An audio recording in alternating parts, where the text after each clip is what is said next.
தேவனுடைய பரிசுத்தமுள்ள திருநாமம் மகிமைப்படுவதாக. 212வது வேத வினாவிடை நிகழ்ச்சிக்கு உங்களை அன்புடன் வரவேற்கிறேன்.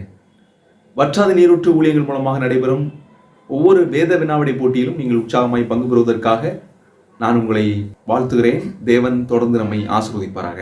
இந்த நாளின் வேத வினாவிடை பகுதியின் தலைப்பு வேத வசனம் ஒப்பீடு. கர்த்தருடைய வேத வசனத்தையோ தேவனுடைய வார்த்தையோ பல காரியங்களோடு ஒப்பிட்டு ஆண்டவர் பேசியிருப்பதை நாம் பார்க்கிறோம்.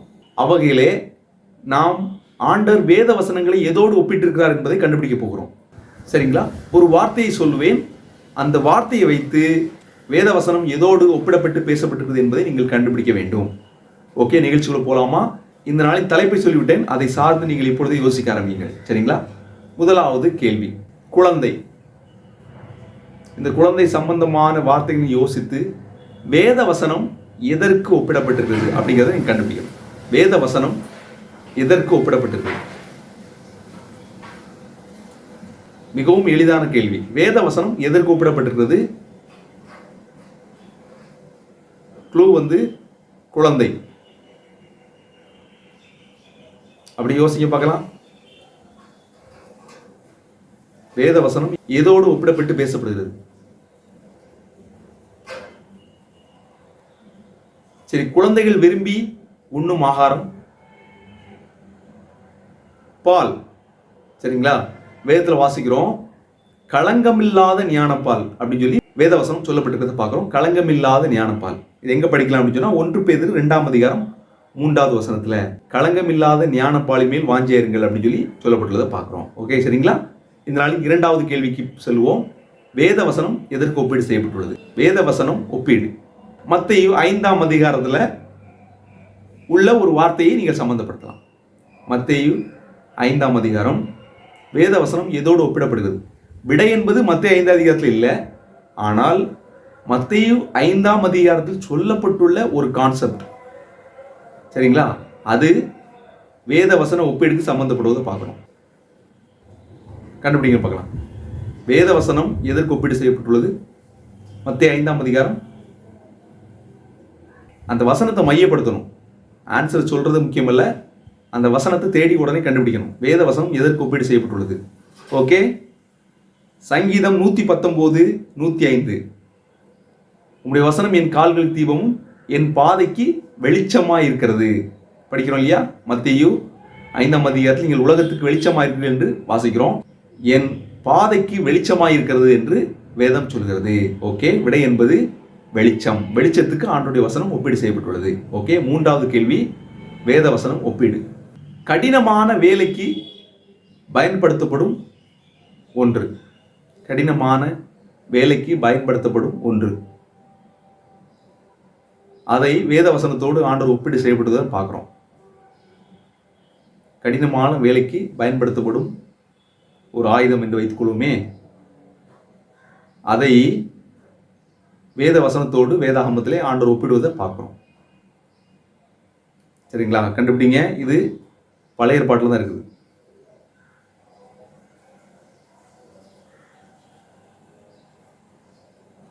ஒரு ஆயுதம், ஒரு இரும்பு ஆயுதம்.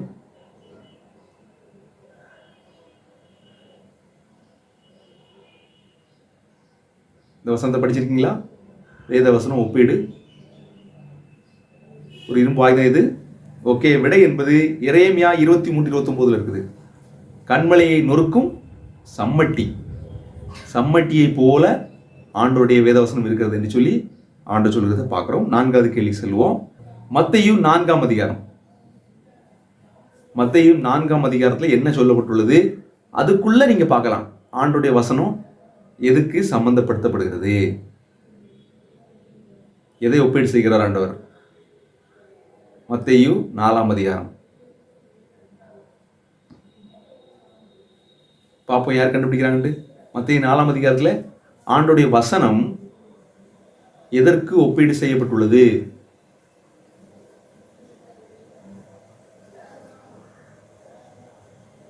கண்டுபிடிக்கல பார்க்கலாம். ஆண்டவரை இயேசு கிறிஸ்து சோதனையின் போது பிசாசு இயேசு கிறிஸ்துவை சோதிக்கிறான். அப்பொழுது ஆண்டவர் சொன்ன பதில் மூலமாக நம்ம தெரிந்து கொள்ளலாம்.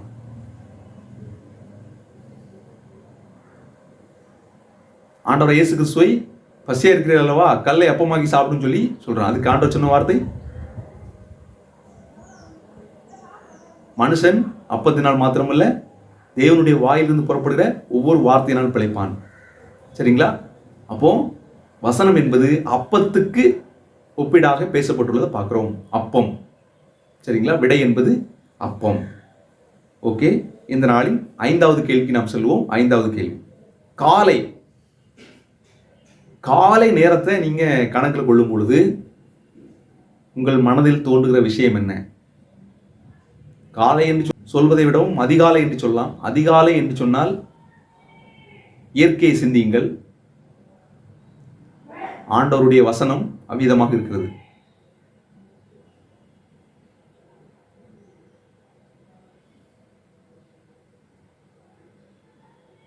அது மறைவாக கிரியை செய்யதை நம்ம பார்க்க முடியாத போல இருக்கும், ஆனால் கிரியை செய்யும். நம்ம நினைப்போம் ஒருத்தங்களுக்குள்ள வசனம் கிரியை செய்ய மாட்டேங்குது அப்படின்னு யோசிப்போம், ஆனால் கிரியை செய்யும். அதுக்கு அதிகாலையில் உள்ள ஒரு இயற்கையை சம்பந்தப்படுத்தி தேவனுடைய வசனம் இப்படிப்பட்டது என்று சொல்லப்பட்டுள்ளது. கண்டுபிடிச்சிட்டீங்களா? ஓகே, விடை என்பது பனித்துளி. உபாகம் 32:2. புல்லின் மேல் இறங்குற பனித்துளிக்கு ஒப்பா இருக்கும் கர்த்தருடைய வார்த்தை அப்படின்னு சொல்லி அங்கே பார்க்குறோம். உபாகம் 32:2. ஓகே, 6வது கேள்வி சொல்லுவோமா? ஒரு உவமை எடுத்துக்கொண்டோம் என்று சொன்னால் அங்கே இதை பற்றி ஒரு தெளிவான விளக்கம்.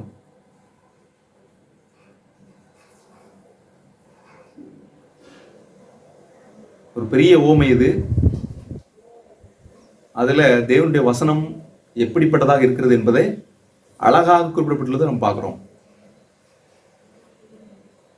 இந்த ஓமையே போதும் ஆண்டவருடைய வசனம் எப்படி இருக்குது அப்படின்னு சொல்றதுக்கு. இந்த கேள்விக்கான விடை அந்த ஓமையில் இருக்குது. அப்படியே சில வசனங்களிலும் இருக்கிறது.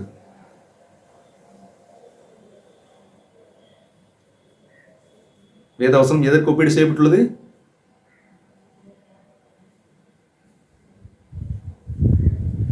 ஓகே, விடை என்பது விதை. விதைக்கிறவன் ஓமையில நம்ம படிக்கிறோம் இல்லையா? என்ன? வசனம் என்னும் விதைகள். சரிங்களா? அதை நீங்க 1 பேதுரு 1:23 வசனத்திலையும் நீங்க படிக்கலாம். வசனம் விதைக்கு ஒப்பீடாக சொல்லப்பட்டிருப்பதை நம்ம பார்க்கலாம். ஓகே, 7வது கேள்வி செல்வோம். யுத்தம். கண்டுபிடிங்களேன். யுத்தம் அப்படிங்கிற வார்த்தையை நீங்கள் மையப்படுத்தி ஆண்டவருடைய வசனம் எதற்கு ஒப்பீடு செய்யப்பட்டுள்ளது என்பதை நீங்கள் கண்டுபிடிக்க வேண்டும். யுத்தம்.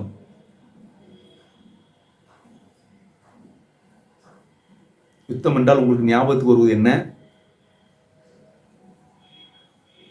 யுத்தத்தின் ஒவ்வொரு செயல்களையும் கண்ணோக்கி பாருங்கள், கற்பனை செய்யுங்கள்.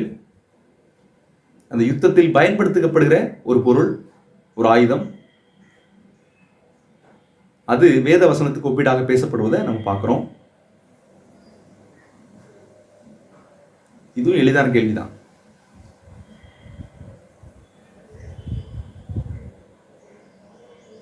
கண்டுபிடிச்சிங்களா?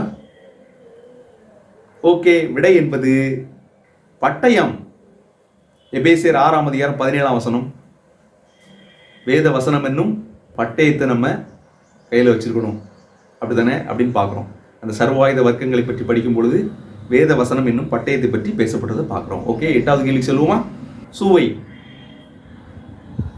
சுவை என்று சொல்லும் பொழுது உங்களுக்கு வேத வசனம் எதற்கு ஒப்பா இருக்கிறது என்று ஞாபகத்துக்கு வருகிறதா? சுவை. சுவைனா அப்படி ஒரு சுவை.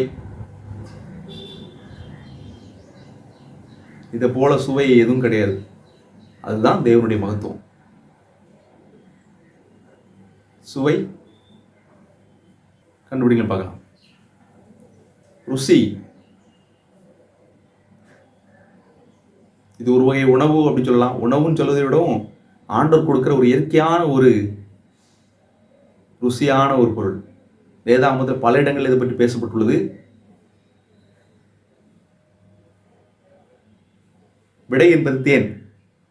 சங்கீதம் 119, 103 விடை இருக்கிறத நம்ம பார்க்குறோம். ஆண்டவருடைய வசனம் தேனின் சுவைக்கு ஒப்பாக பேசப்படுவதை பார்க்குறோம். ஓகே, வேத வசனம் ஒப்பீடு என்ற தலைப்பின் கீழாக 9வது கேள்வி. எளிதான குழு. சரிங்களா? இருள். இருள் என்று சொன்னால் உங்களுக்கு ஞாபகத்துக்கு வருவது என்ன? ஏற்கனவே இது சம்பந்தமா ஒன்று படிச்சிட்டோம், ஆனால் கொஞ்சம் சற்று வித்தியாசமானது. இன்னொன்று எளிதாக குழு கொடுக்கவா? மரக்கால்.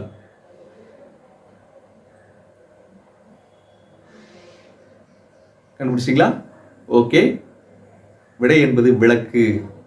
சரிங்களா? 1 பேதுரு 1ஆம் அதிகாரம் 19வது வாக்கியத்தில் விடை இருக்கிறது. விளக்கை போன்ற அவசனத்தை கவனித்திருப்பது நலமாயிருக்கும். படிக்கிறோம் இல்லையா? விளக்கு என்று பார்க்கிறோம். அதுல வேத வசனம் விளக்குக்கு சம்பந்தமாக பேசப்படுகிறது. ஓகே, இந்த நாள் 10வது மற்றும் கடைசி கேள்வி, வேத வசனம் ஒப்பீடு.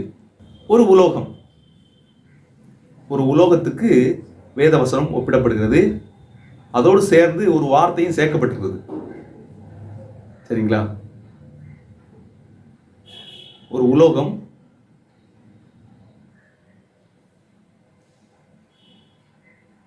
வேதவசனத்துக்கு ஒப்பீடு செய்யப்பட்டுள்ள ஒரு உலோகம். ஓகே, நானே விடையை சொல்லியிருந்தேன். புடமிடப்பட்ட வெள்ளி. சரிங்களா? சங்கீதம் 12:6 படிக்கிறோம். புடமிடப்பட்ட வெள்ளிக்கு ஒப்பாக இந்த வேதவசனம் பேசப்படுகிறத நாம் பார்க்கிறோம். வேதவசனம் ஒப்பீடு அப்படிங்கிற தலைப்பில் இந்த நாளில் 10 கேள்விகள் நாம் படித்தோம். இதெல்லாம் ரொம்ப எளிதான கேள்வி, ஆனால் நான் க்ளூ கொடுக்கறத வச்சு தான் நீங்கள் கண்டுபிடிக்கிறது இருக்குது. அப்படி தானே? எல்லாரும் உற்சாகமாக பங்கு பெற்றீர்கள். உங்கள் யாவருக்கும் நன்றி. தொடர்ந்து நம்முடைய ஊழியத்துக்காக ஜெபம் பண்ணுங்கள். அநேக வேத நாடு நிகழ்ச்சியை நடத்துவதற்கு ஆண்டவர் நமக்கு நிச்சயமாக கிருபை செய்வார். தொடர்ந்து இணைந்திருங்கள். தேவன் நம்மை பெருக்கமாக ஆசீர்வதிப்பார்கள். ஆமென்.